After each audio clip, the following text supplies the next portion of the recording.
So today, French drone maker Parrot released the Parrot Anafi thermal.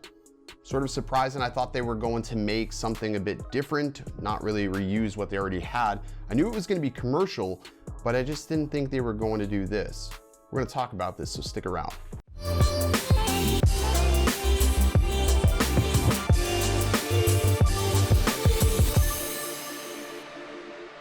What's up? Welcome back, everybody. My name is Original Dobo, and here on my channel, I do drone and tech related content. So if that's at all interesting, definitely go ahead, hit that subscribe button before you leave this video. So the Anafi was announced in a very subtle announcement. They really didn't have an event for that, but it's sort of like the sequel, I guess, if that's what you're gonna wanna call it, to the Anafi. It still packs all the same great features as the original one. You still get 4K video, 21 megapixel Sony sensor, HDR video, 1.4 times optical zoom, and you get that 90-degree gimbal, which was absolutely awesome because you wouldn't get any props in the shots, except they combine that with the FLIR Lepton sensor, and they've also somehow managed to make it a bit lighter and increase the battery life and flight time by just about like a minute and a half, we'll say. It's geared towards search and rescue workers and energy industry and architects. So those are the types of people that would be using this drone.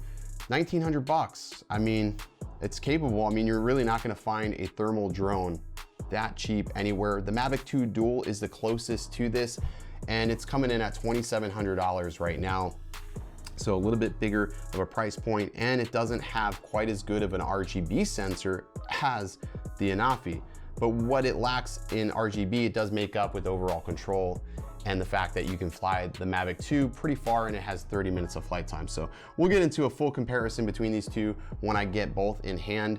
But overall, this is looking to be pretty darn impressive. We're gonna have to see how Parrot actually implements the thermal software into their interface, whether or not they actually make their own application like a new app or just sort of add to it. It's gonna be tough to say.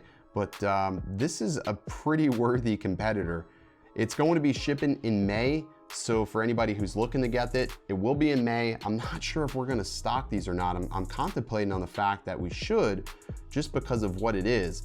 The sensor is 160 by 120, so not the craziest resolution on that FLIR sensor, but enough to definitely get the job done. I can totally see a lot of use case scenarios for this drone just because of the way that gimbal pitch is.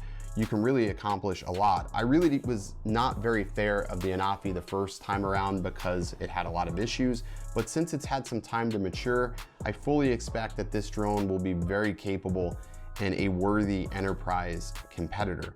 I think this is a good move on Parrot, and it's something that needed to be done.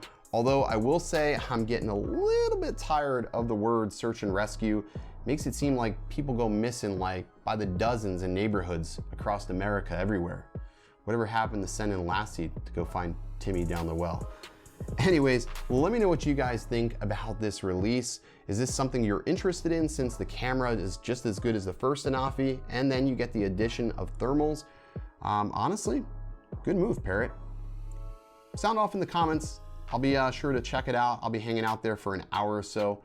But as always, guys, thanks so much. Don't forget to like the video, share if you already haven't, and hit the subscribe button. And I'll see you next time. Stay original.